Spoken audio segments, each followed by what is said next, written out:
I'd like to start tonight by telling you a story I read about a seminarian in our archdiocese some years ago. Now, after I tell you the story, you will undoubtedly want to know the name of this young man. But I can honestly say that if I ever knew it, I've long since forgotten it. In any case, the story begins with this young seminarian sitting alone in his dorm room, restless, perplexed, and a bit lonely. He was wondering what he had gotten himself into. He had arrived at the Pontifical College Josephinum in Columbus, Ohio, only a few days before and was already questioning his vocation. Surely he had made a mistake, he thought to himself. Everything was unfamiliar and he felt out of sorts and unsettled. And finally, he decided to call his parents and his pastor to tell them that he was coming home. But when he called, he got the shock of his life. For they both told him the same thing. You are where you need to be. You have no home here anymore. God bless you and goodbye. Now that seems a bit harsh and callous, doesn't it? But it got this young seminarian's attention, I can assure you, and gave him the opportunity to seriously and deeply consider, perhaps for the first time, whether God was indeed calling him to the priesthood, whether maybe he was missing something that was plainly evident to everyone else, that perhaps this is where he needed to be, at least for now. And so he stayed at the Josephinum and then went down to Mount St. Mary's in Cincinnati and was later ordained a priest for this archdiocese. Thanks be to God.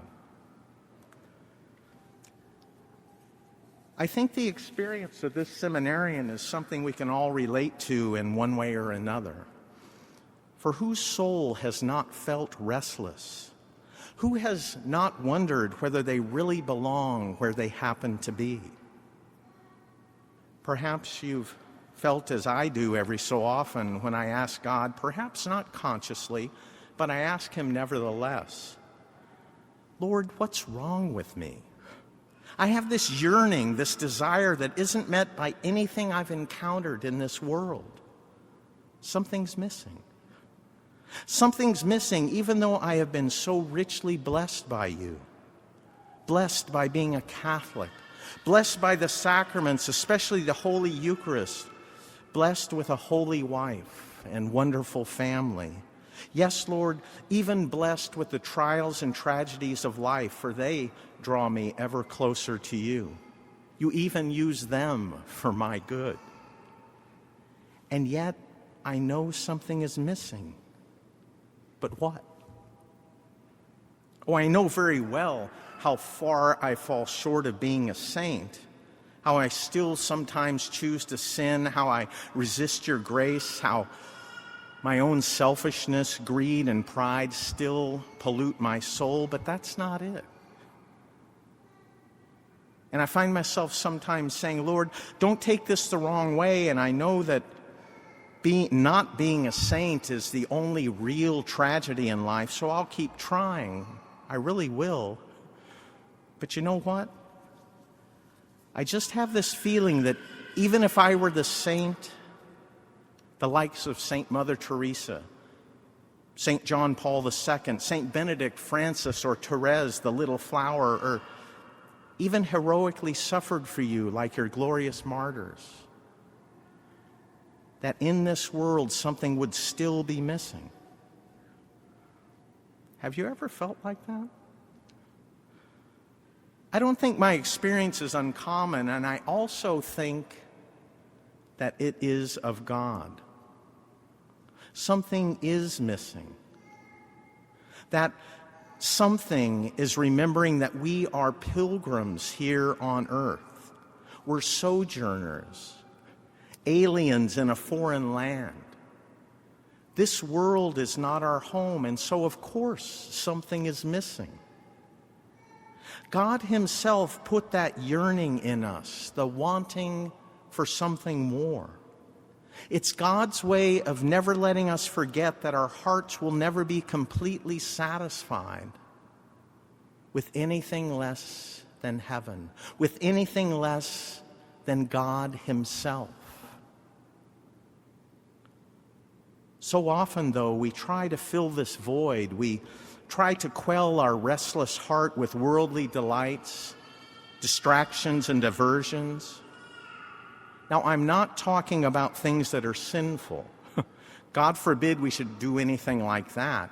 I'm talking about things that are good or indifferent in themselves, but we nevertheless turn to them to try and fill the void rather than to God.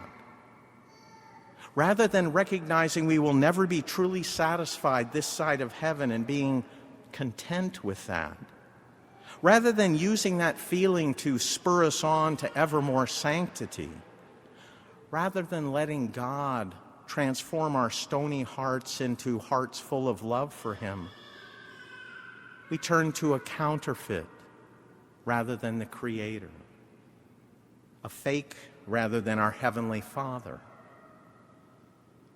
And just as the seminarian was told that he had no home to go back to, that he was where he needed to be, neither do we have a home save in heaven.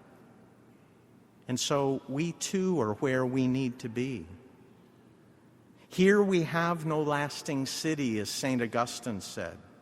Therefore, let us ask God to fill our hearts with the same passion Jesus had for doing his Father's will, no matter what the cost. May we accept that restlessness in our hearts, that it doesn't mean that something is wrong, but rather it means something is very right. St. Augustine recognized this long ago when he wrote, "You have made us for yourselves, O Lord, and our hearts are restless until they rest in thee."